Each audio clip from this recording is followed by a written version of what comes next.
Good morning, students. In last lecture of major landforms of earth, we have learnt about volcanic mountain and importance of volcanic mountain.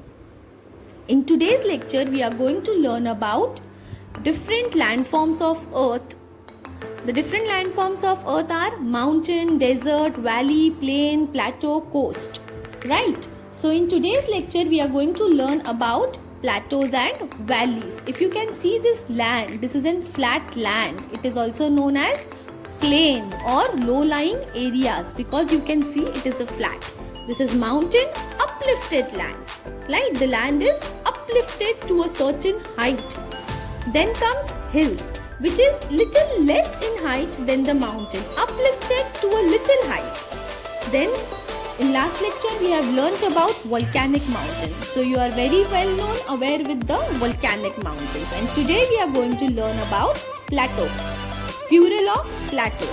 Plateaus are earth-lifted section of the earth crust that are almost flat or level. So if you can see in this picture, the land is uplifted and flat on the top. It is not steep, but it is flat like a low-lying area, like a plain.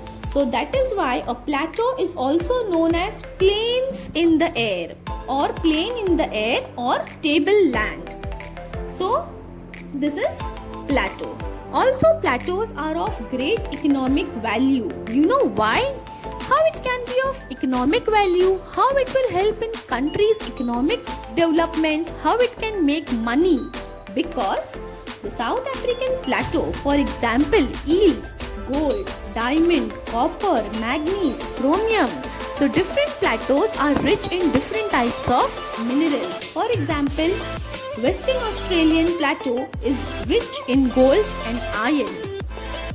The plateau of Tibet in Asia and the East African Plateau in Africa and Colorado Plateau in North America are well-known examples of plateau. If you can see here in the map, there is Tibetan Plateau located.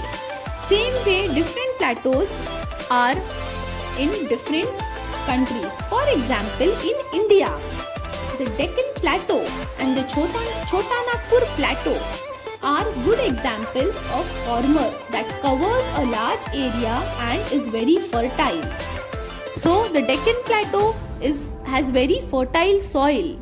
Large amount of cotton crop is grown in Deccan Plateau. Also in Chota Nagpur Plateau, they are very good for agriculture.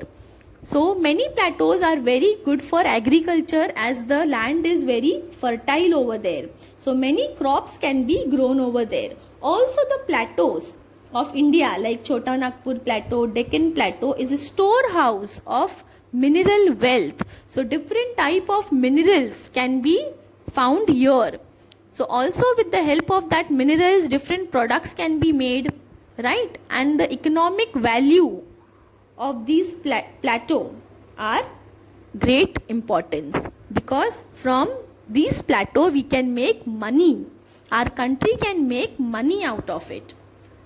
Also, the Deccan Plateau experiences semi-arid climate and other places have warm climate in the Deccan Plateau which is good for the cultivation of cotton crop. It is good for the cultivation of other such crops which is suitable for this climate. Deccan Plateau is a large triangular plateau in India covering up the majority of the southern part. Also there are different types of plateau like intermountain plateau, Piedmont plateau, continental plateaus. So these are different types of plateau.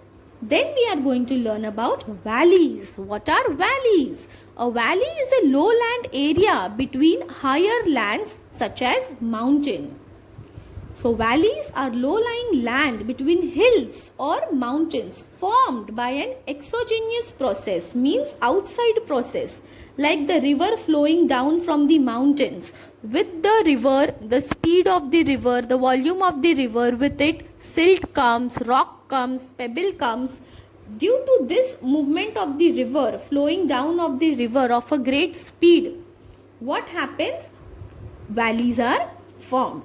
Also valleys are formed because of the movement of plate tectonics. As you know, tectonic plates are there inside the earth crust.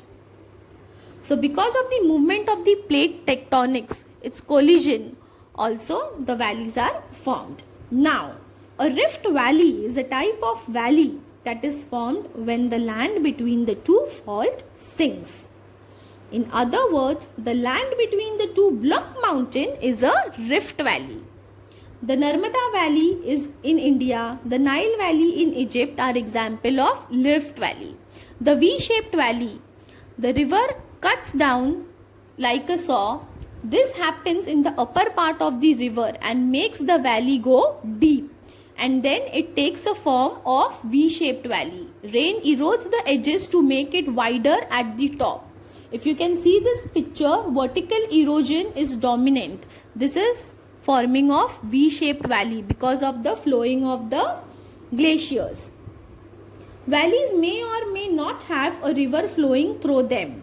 River valleys are usually V-shaped valley. Examples of V-shaped valley is the Rhine Valley in Europe and the Damodar Valley in India are the examples of V-shaped valley.